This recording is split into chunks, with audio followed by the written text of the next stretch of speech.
What's up mga idol? Hello, hello sa ating lahat. So ayan, andito tayo ngayon sa Devil's Peak ng Hong Kong. Alam nyo ba?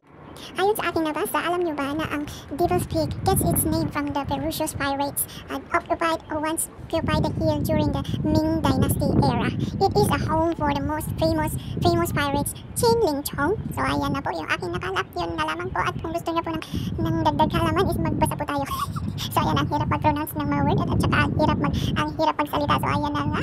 So ayan, papakita ko na lang po sa inyo lahat ng mga manang tanawin from Devil's Peak. So ayan, ito ay napapaligiran ng cemetery. Yung dito sa kabila naman is yung sea. Ayan po, matatanaw din po natin yan yung Chongpan o Bridge. So ayan, ito is parang siyang building noon.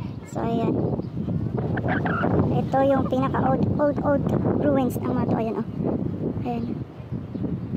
Pero dahil sa hinaba-haba ng panahon, so ayan, tinubuan na siya ng maraming punong bahoy dito sa may gitna. Ayan.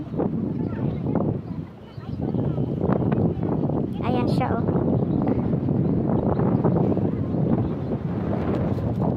Ayan, ikutin natin. So ayan o. Dito sa baba is may daan siya. Dito sa baba. Ayan. Ayan. Balik dito tayo sa taas. So ayan o. Mula dito is matatanaw natin yung yung sementeryo. Ito is mga cemetery. Cemetery po yung mga ito. Ayan, mahangin. Maginaw. Ang ano na ngayon ng panahon, ang pangit ng weather, kaya hindi siya makita. Hindi masyadong makita yung ating view. Mahamog.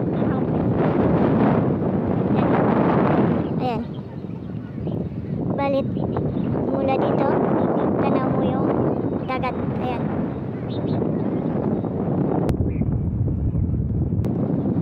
Bali ito is paikot. Oh, paikot ito. Yung Chongpan Bridge. Ayan. Ayan siya. Oh. Bali paikot ito hanggang doon sa ayan. Paikot siya. Tapos balik tayo dun sa pinanggalingan natin.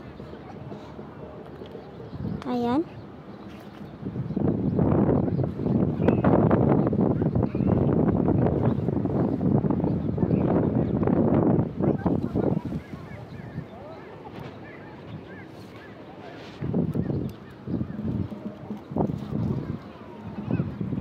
Iba naman yung view dito sa kabila.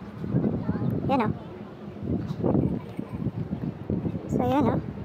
Hanggang doon sa kabila. Ito yung parang daanan ito.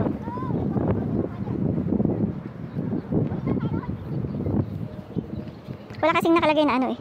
Na yung mga nabura na yung mga year. Kung anong year ito. Kung anong year ito nagamit na itong ano na to. Tingnan natin.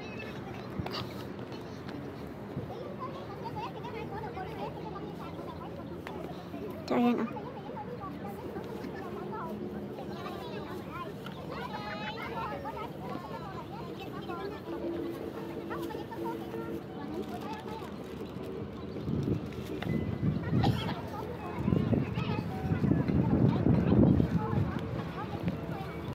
Bali pagbaba mo doon sa bundok, doon sa hill from the top of the Devil's Peak, bababa ka dito para mag-exit is dadaanan mo itong maluwang na cemetery. Kasi yung bundok na yun is pinapaligiran siya ng cemetery. So ayan na nga. At saka nakakatakot din kasi ang daming mga uwak na nagliliparan doon sa taas.